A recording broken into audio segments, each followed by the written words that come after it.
Halo teman-teman, salam sehat selalu untuk kita semua. Kembali dengan saya, Bung Ropan. Kita akan mereview atau berbicara tentang hasil pertandingan yang dimainkan tim Garuda Muda kita. Tim U23 di bawah asuhan Sintayong. Seperti sudah ditebak, sudah diduga sebelumnya. Karena ini lawan yang lemah di grup A, Timur Leste, kita pasti menang. Tapi berapa gol yang harus kita bisa menang? Ternyata hasil akhir adalah 4-1. Timur Leste masih bisa membuat 1 gol. Mestinya mereka bisa mencetak gol lebih dulu, unggul lebih dulu dari kita ketika di menit-menit awal. Penalti diberikan oleh wasit setelah Mark Klok membuat pelanggaran di dalam kotak penalti, mentekel lawan dengan keras sehingga ia mendapat kartu kuning. Untung saja Masinho, pemain dari Timor Leste, tidak menyelesaikan tugasnya dengan sempurna. Kalau menghasilkan gol, arah permainan bisa beda. Beruntung sana kita punya penjaga gawang Hernando Ari yang bisa menggagalkan tembakan dari Masinho ini sehingga luputlah gawang kita bobol. Dan kita bisa perlahan tapi pasti coba membangun serangan, akhirnya mendapatkan gol lewat Egy. Sayang cuma 1 di babak pertama. Mestinya di 45 menit babak pertama kita sudah paling tidak dapat 3 gol. Kalau bukan 4 atau 5. Karena peluang yang terbuka banyak. Egy 4 kali. Ada Irfan Jauhari, ada Ricky Kambuaya. Makanya saya bilang 3 gol saja kita unggul di babak pertama ini jauh lebih baik. Sehingga kalau ada gol juga di babak kedua, ada 2-3 gol kan bagus buat kita. Mestinya kita bisa menang 7-8 gol bahkan. Ini yang perlu kita bidik di saat kita punya kesempatan melawan tim paling lemah di grup atau di grup A ini, Timur Leste. Karena tidak mungkin kita bisa mendapatkan lebih dari 3 gol di saat kita menghadapi Filipina pada Jumat nanti atau pada Minggu menghadapi Myanmar. Ini 2 tim yang berat. Filipina mampu menahan imbang tuan rumah. Vietnam yang mengalahkan kita 3-0. Ini berbahaya buat kita. Mereka mengalahkan Timur Leste dengan 4-0. Clean sheet, kita bahkan kebobolan. Kalau Timur Leste bisa membuat gol, katakan kita menang. 4-2 kita menang. Karena gol kita sekarang, setelah menang melawan Timur Leste, itu 4-4. Kemasukan 4. Kita perlu kerja keras lagi. Perlu perjuangan berat di 2 laga sisa, di mana mengharuskan kita harus menang. Tidak ada pilihan lain kalau ingin lolos mendampingi Vietnam keluar dari grup A ini. Kita harus membabat habis Filipina dan juga dengan Myanmar. Tidak boleh imbang. Imbang lawan Filipina bahaya. Berat posisi kita untuk bertarung melawan Myanmar karena Myanmar cukup melawan kita dengan hasil imbang juga kita selesai di grup. Tidak bisa ke semifinal. Apalagi harus ke final dan berharap medali emas. Dengan kondisi permainan seperti ini, berat saya pikir. Ini jauh kalau kita bandingkan dengan tim yang di bawah Sintayong, anak-anak muda ini berlaga di AFF. Itu tampil baik sekali, berbeda sekali memang. Kita lihat aja, Ricky Kambuaya dalam 2 pertandingan terakhir lawan Vietnam dan terakhir lawan Timur Leste juga drop bermain tidak sebaik seperti yang diharapkan. Makanya di babak kedua juga dia ditarik keluar lawan Timur Leste. Juga saya berharap banyak dengan kehadiran Mark Klok bisa memimpin di lini tengah, menjadi seorang jenderal, mengatur ritme permainan bagi tim nasional kita. Itu tidak dijalankan dengan baik. Bahkan yang ada adalah benturan-benturan atau tackle-tackle keras yang dibuat oleh Mark Klok. Memang ini tipe gaya atau karakter bermain dia. Untung tidak mendapat kartu merah atau 2 kartu kuning. Kalau enggak berbahaya. Dia tidak bisa bermain melawan Filipina. Padahal tenaga dia kita sangat butuhkan untuk menghadapi Filipina dan Myanmar. Makanya STY berpikir panjang untuk menarik dia di babak kedua. Tetapi terlepas dari itu, saya juga terkesan dengan bermain Sahrian Abimanyu. Tidak begitu istimewa memang. Tetapi setidaknya dia bisa menjadi penyeimbang yang bagus. Di saat Klok tampil di bawah harapan kita, di bawah juga harapan pasti bagi STY, Sahrian Abimanyu masih bisa bermain. Membagi bola, passing juga dia masih oke.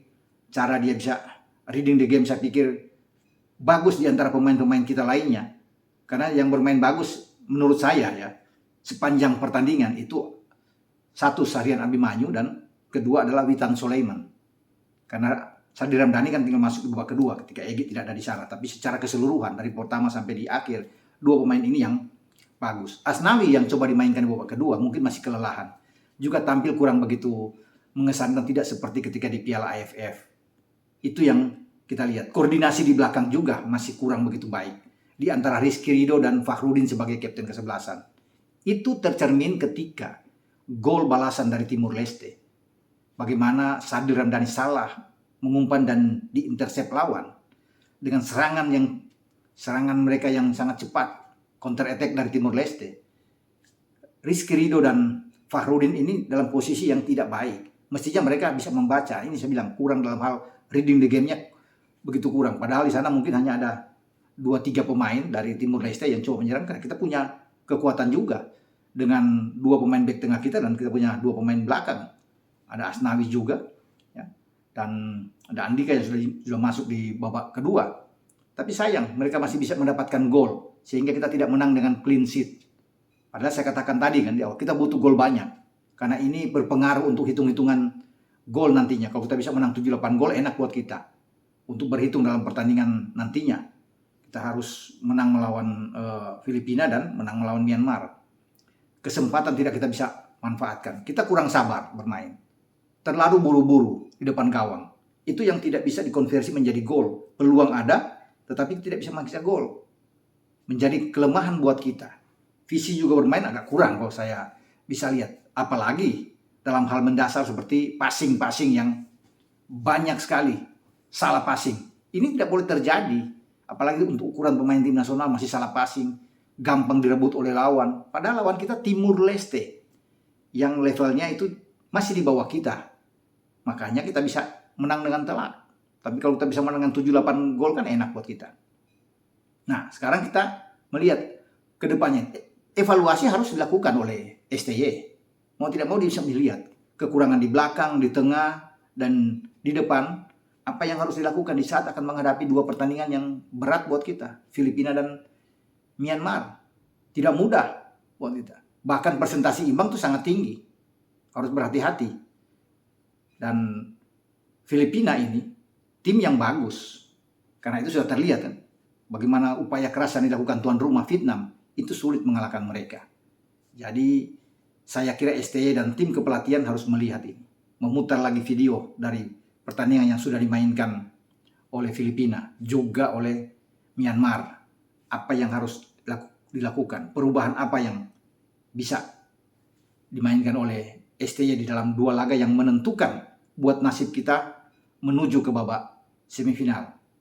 Kita bisa ke sana kalau kita bermain harus lebih baik, harus ada improve dari pemain penampilan kita.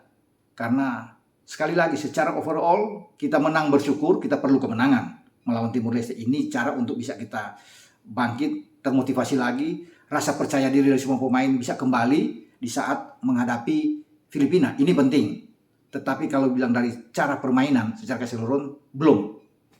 Kita masih belum mengembirakan, belum mengesankan. Pasti STY juga melihat ini dan dia masih kurang menerima dengan cara bermain pemain-pemain kita. Nah ini tugas dari STY.